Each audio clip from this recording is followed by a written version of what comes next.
How we doing, guys? Happy Monday here. It's Ryan Knows Tech from TechInform.us, and we're going to continue last week's series of looking into the iLife 2009 programs here. Last Thursday, I think, was iPhoto 2009, so be sure to check out my channel for that video. And today we're going to look at iMovie, definitely one of the most widely used iLife applications on your Mac. So iLife 2009, we've gone over this before, I'll say it again for you noobs. Apple.com, I think it's 99 bucks, something like that. Just look at it. It's a really nice suite of applications. It's going to come new with your new Mac. If you have an older one, you've updated your OS and you don't have the original disk, or you want to upgrade, it's worth it. My other monitors over here, that's why I'm looking over here. I've said that before, but there's always people that don't know. So for me, iMovie's down in my dock. I used to use it all the time. That was all I ever used to edit. Now I have the Final Cut series, except I haven't really used that because it's too hard. But I have ScreenFlow and QuickTime and other things to do screen recording, so I haven't been using iMovie as much.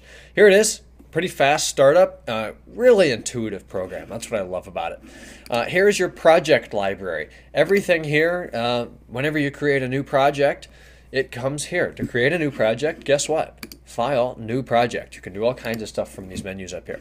So you can set a theme, do a photo album theme, film strip, scrapbook, comic book. Looks a little cheesy, some of these do.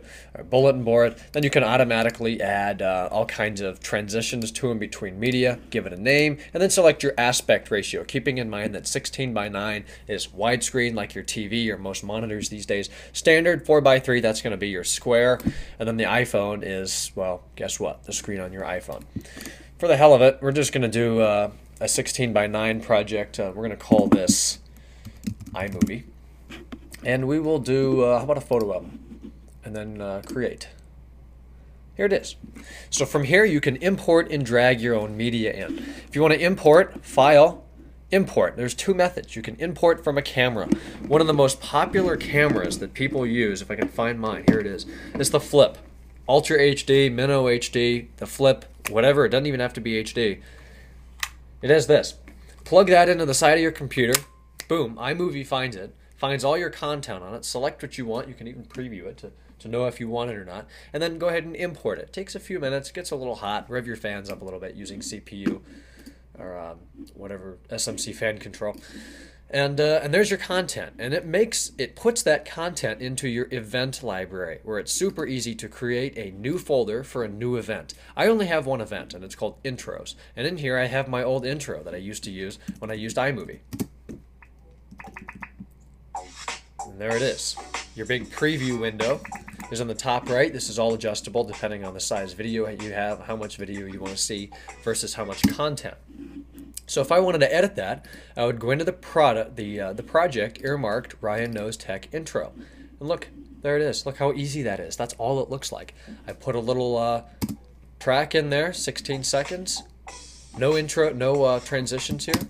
I have text, 5 seconds apiece. If I want to edit that, I click on the text box, come in here, and text. Really, really, really easy to do, and it's all in high definition. And you control that by how you export the video.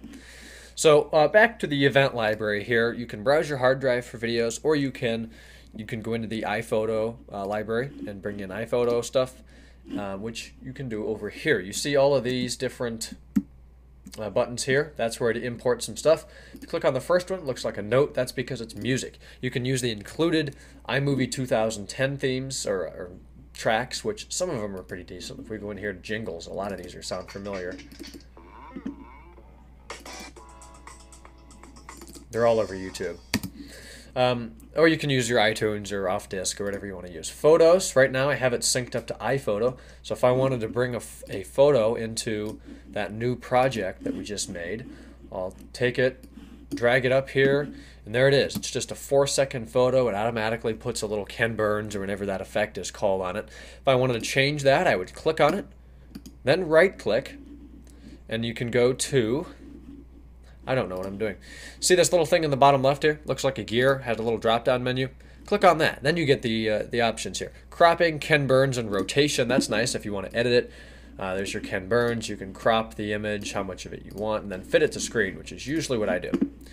Right-hand click again, or sorry, the little gear, and then you have video adjustments. From video adjustments, you can do exposure. It's not super advanced, but from what you can do here, it's super easy. Really doesn't take that much power to do, and you can get some pretty decent results out of it. You can edit the clip, the entire clip, or what you see as a still picture. You can also adjust the length of it. If you double-click it, then you get your inspector. Your inspector is also accessible from this little eye over here. There it is. Click on that. You're going to be able to change your duration. If you have a whole bunch of still pictures and you want to apply them to all, click the box, and then you can put a video effect on it. Romantic, vignette, sci-fi, lots of different options here. Sepia that you can put on that for all kinds of different effects. There's the age film effect. So it's a nice application to be able to do that with. Text, pretty straightforward. If we wanted to put text on top of this, we could come in here to lower third, drag it on there, and then there's a text box. So we could write Ferrari 355 F1 Spider.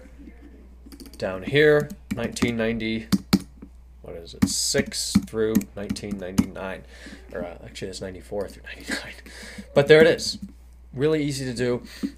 All different kinds of text here. You can go into show fonts and have all your colors, your typeface, size, family and collection of fonts, as well as kerning, baseline, line spacing, outline, everything you see here.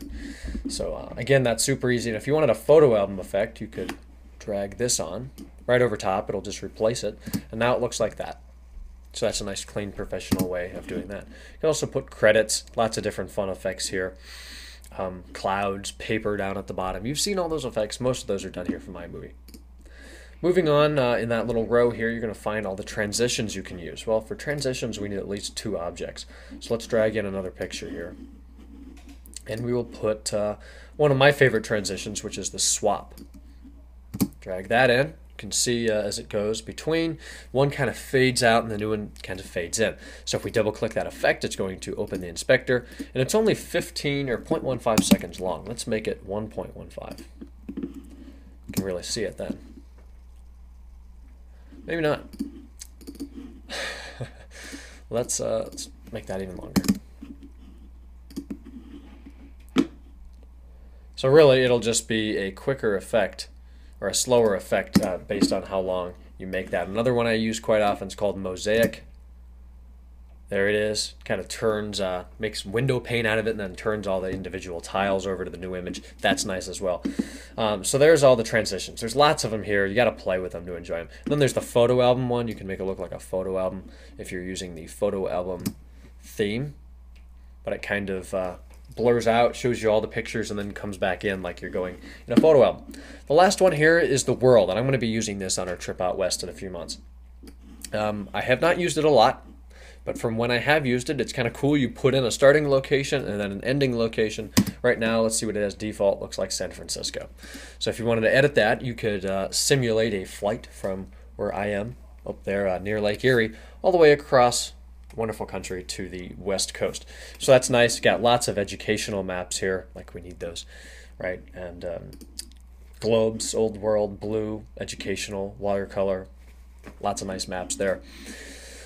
It's pretty simple. It's a really easy application. If I were to make a screen recording, I could edit that in, click on voiceover, click on the track where I want to add my voice in. It's going to give me my my voiceover menu where I can select my microphone, my voice enhancement, if I want noise reduction, all the settings there. I click, gives me the 3, 2, 1 countdown. Then I can talk over the video and do a ducking effect if I want. That means when I start talking, the video volume or music goes down so you can hear, and then when I stop, it goes back up.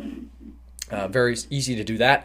Another thing in these tools here is cropping, like we talked about before. So I could just crop San Francisco or do a Ken Burns on it. Maybe bring it up like that, start here, and then end the full thing. So we'll see what that would look like.